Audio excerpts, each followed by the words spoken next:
Corona की प्रचंड वैश्विक महामारी का इलाज कब तक मिलेगा, कब तक आ जाएगी कोरोना की वैक्सीन? तो आपके लिए यह खुशखबरी है कि बहुत ही जल्द कोरोना की वैक्सीन आने वाली है। दुनिया की कई कंपनियों ने कोरोना वैक्सीन का सफलतापूर्वक ट्रायल पूरा कर लिया है। दुनिया में कोरोना के केस 5.5 करोड़ से भी ज्यादा।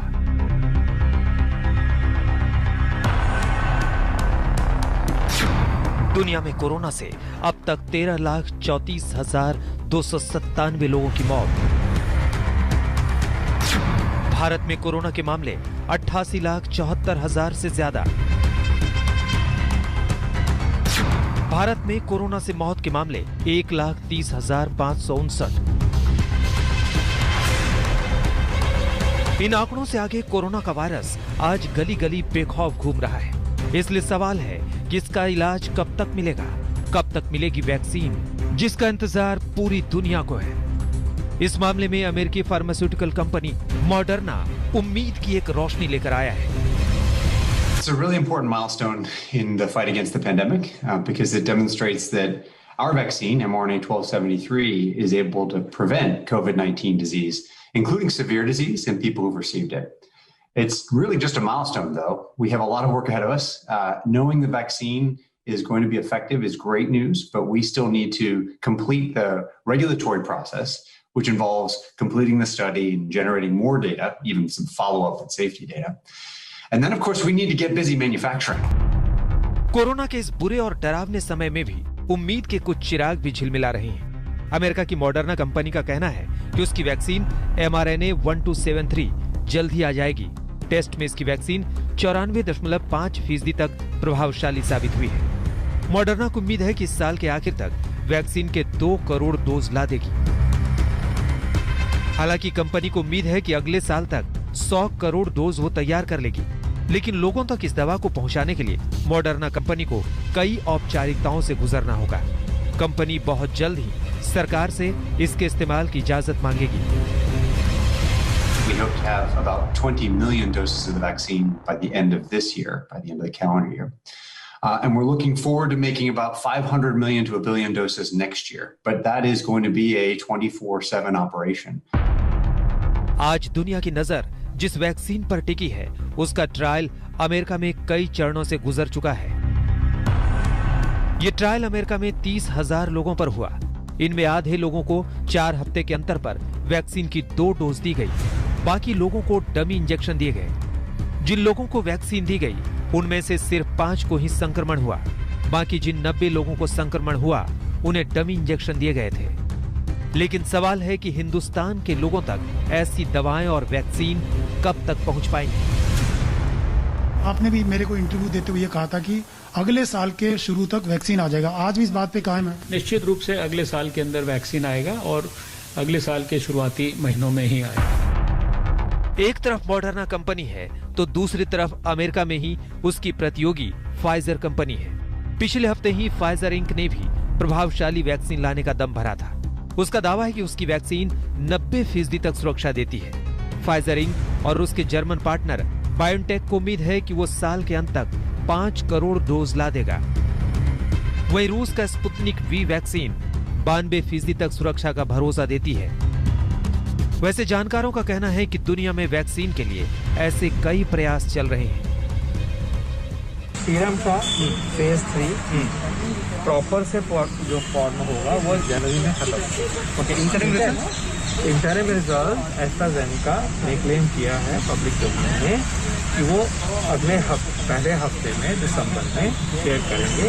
तो जो इंटरिम रिजल्ट आएगा उसके बेस के ऊपर से डिस्कशन हो सकती है। कुछ हफ्ते अगर वहाँ लेते हैं, ग्लोबली लेते हैं, then maybe we may also have to consider. दुनिया के कई देशों में कोविड के वैक्सीन पर ट्रायल चल रहा है। अभी मुख्य 5 वैक्सीन हैं जिस पर दुनिया भर में ट्रायल चल रहा है। भारत में 2 ऐसे लीडिंग वैक्सीन हैं जिस पर अभी ट्रायल चल रहा है। ये तो वो बहुत सारे उपाय हैं कोविड को कुचलने के, जिनमें से वैक्सीन भी एक है। विशेषज्ञों का कहना है कि जब तक वैक्सीन नहीं आती तब तक हाथ धोना, सामाजिक दूरी और सैनिटाइजेशन, उसके उपाय जरूर रखें, मास्क जरूर लगाएं। चाहे मॉडर्ना हो या फाइजर या कोई और कंपनी, सबके वैक्सीन के स्टोरेज के तरीके थोड़े थोड़े अलग हैं। मॉडर्ना की वैक्सीन का भंडारण आसान है क्योंकि ये -20 डिग्री सेल्सियस नीचे तापमान पर स्थिर रह सकती है। इसे फ्रीज में महीने भर और डीप फ्रीजर में 5 दिन तक रखा जा सकता है। वहीं फाइजर की वैक्सीन को -75 डिग्री सेल्सियस पर रखना पड़ेगा, जिसे फ्रीज में 5 दिनों तक रखा जा सकता है। दुनिया के तमाम देश कोरोना की वैक्सीन लाने का दम भर रहे हैं, तो सवाल है कि क्या इसके पीछे साइड इफेक्ट भी हो सकते हैं। कुछ मरीजों को ट्रायल की इंजेक्शन के बाद थकान, सिर दर्द और शरीर दर्द की शिकायतें मिली। वैसे अभी तो आप अपना ख्याल रखिए, वैक्सीन के आने तक सतर्क रहिए। अशोक सिंघल के साथ संजय शर्मा, दिल्ली आज तक। कोरोना के खिलाफ जंग में भारत में भी वैक्सीन बनाने की तैयारी बहुत जोर शोर से चल रही है और इसी कड़ी में विदेशी कंपनियों के साथ भी कई कंपनियों की साझेदारी है। रूस से एक कंपनी की साझेदारी में ट्रायल शुरू हो रहा है और ये कामयाब रहा तो 10 करोड़ वैक्सीन डोज भारत में आएगी। वहीं भारत बायोटेक की वैक्सीन भी आने के आसार है और इस बीच स्वास्थ्य मंत्री डॉक्टर हर्षवर्धन का भी दावा है कि अगले साल की शुरुआत में वैक्सीन आ जाएगी।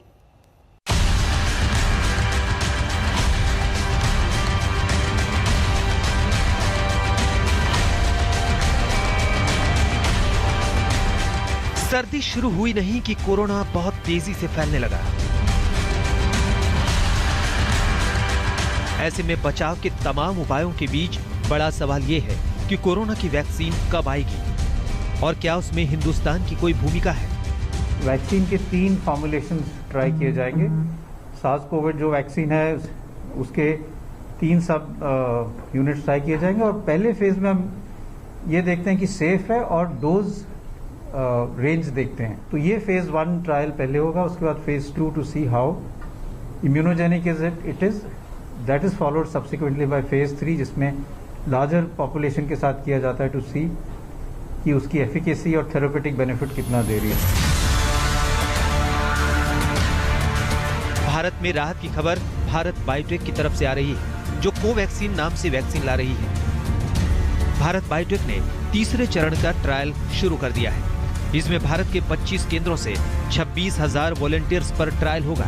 ये trial Indian council of medical research यानी ICMR की साझेदारी में हो रहा है। इन वॉलंटियर्स को अगले साल तक निगरानी में रखा जाएगा। भारत में ये कोविड-19 वैक्सीन के लिए सबसे बड़ा क्लिनिकल ट्रायल है।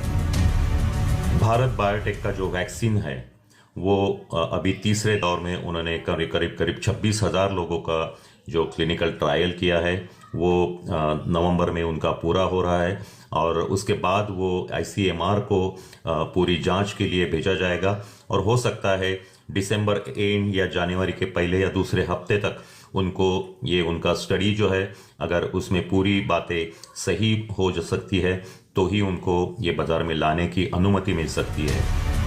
खुद प्रधानमंत्री नरेंद्र मोदी भी कई बार अपने देश के बायोवैज्ञानिकों की सराहना कर चुके हैं और मनोबल भी बढ़ा चुके हैं। हमारे देश के वैज्ञानिक भी वैक्सीन के लिए जी जान से जुटे हैं। भारत में अभी कोरोना की कई वैक्सीन पर काम चल रहा है। इनमें कुछ एडवांस स्टेज पर है, आशास्पद स्थिति दिखती है। वैसे हिंदुस्तान में कोरोना से निपटने के लिए वैक्सीन के दूसरे पहलुओं को भी टटोला जा रहा है। रूस की स्पुतनिक वी वैक्सीन के ह्यूमन ट्रायल के लिए भारतीय कंपनी जुड़ चुकी है। डॉक्टर रेड्डी लैब को इसके लिए drugs controller general of India की इजाजत मिल चुकी है। इसी लैब के लिए कानपुर का गणेश शंकर विद्यार्थी मेडिकल कॉलेज वैक्सीन का दूसरे और तीसरे दौर का ह्यूमन ट्रायल करेगा। इस ट्रायल के लिए 180 से ज्यादा वॉलंटियर्स की सूची तैयार कर ली गई है। इन सभी को 7 महीने तक निगरानी में रखा जाएगा। दोनों कंपनियों के बीच जो करार हुआ है उसके मुताबिक डॉक्टर रेड्डीज लैब को वैक्सीन की 10 करोड़ डोज मिलेगी। रेड्डी लैब ने सिलेक्ट किया है और इसके परीक्षण की हमारे लोकल एक कमेटी बनी है, 6 सदस्यीय टीम बनी है।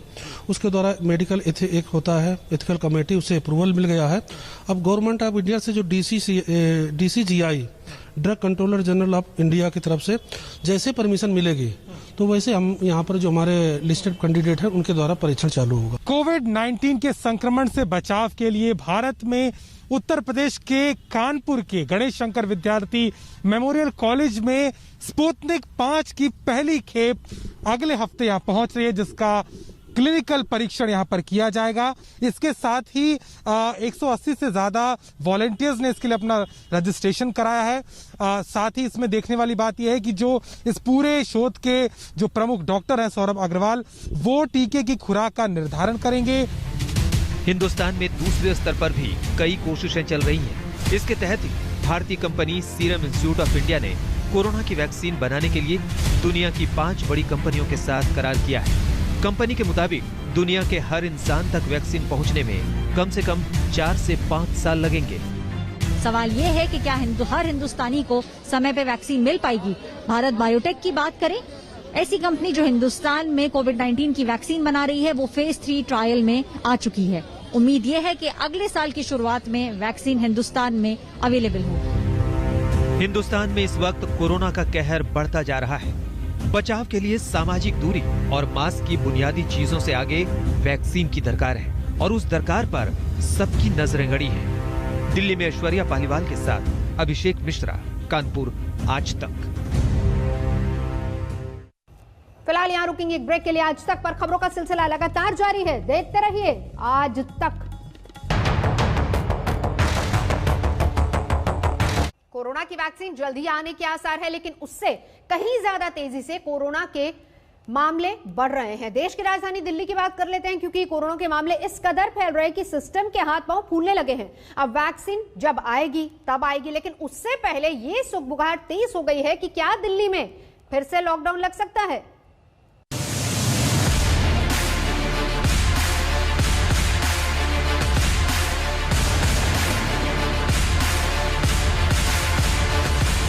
यहाँ न सामाजिक दूरी का पालन हो रहा है, न मास्क को जरूरी समझा जा रहा है। अस्पताल है, लेकिन आईसीयू और बेड की कमी है। राजधानी दिल्ली में जैसे ही कोरोना का संक्रमण तीसरी बार रफ्तार पकड़ रहा है, अस्पतालों में बेड तो मुहैया हैं, लेकिन आईसीयू क्षमता वाले बेड मुहैया नहीं है। दिल्ली सरकार कहती है कि उसके पास 7900 बेड तो हैं, लेकिन राजधानी में अगर संक्रमित मरीजों के ऊपर मुश्किलें बढ़ती हैं तो आईसीयू बेड की कमी हो सकती है। वैक्सीन की बात हो रही है, लेकिन अभी दिल्ली दूर दिखती है। डेट देना बहुत मुश्किल है, लेकिन वैक्सीन के रिसर्च के मामले में भारत के वैज्ञानिक जो है दुनिया के वैज्ञानिकों की तरह बहुत अच्छी तरह से काम कर रहे हैं। तो ऐसे में कोरोना कैपिटल बन चुके देश की राजधानी दिल्ली के पास अपने बचाव के लिए क्या विकल्प बचता है?